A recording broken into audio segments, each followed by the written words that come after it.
ویدیو بچه. داخل این ویدیو اومدم برای آموزش خفن بچه. خیلی نمیدونم داخل سیزن جدید خیلی اکتیویژن باگ‌های مزخرفی رو آورده، مثل این که بات ها میتونن سوار ماشین آره اینجوریه. و به جز اون یه نکته خیلی جالبی که هست، اگر یه بات که سوار ماشینه چیز بشه، برین پشتش بشینین، شما رو میبره پیش انمی ها. این آره دیگه، بات ها هم تقریبا گاد شدن، البته بعضیاشون هم همچنان نوبستن.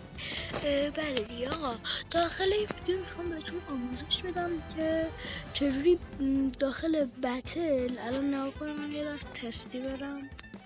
آره اینو میریم. نگاه آقا، حالت ما اینجوریه، بذار حالت ما دوربینمون یا همون نشون دادن اسکینمون. حالت اینجوریه.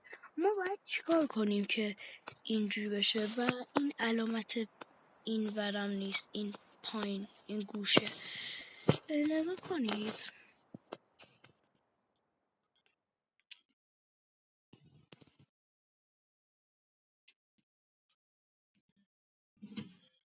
ما باید بریم اینجا.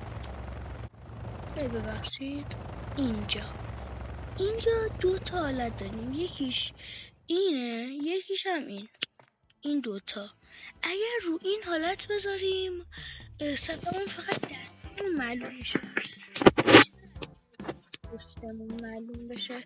ولی اگر اینو بذاریم دیگه هم میتونیم بدنمون فقط دستمون. امیدوارم این ویدیو خوشتون اومده باشه. تا ویدیو بعد، خدافظ.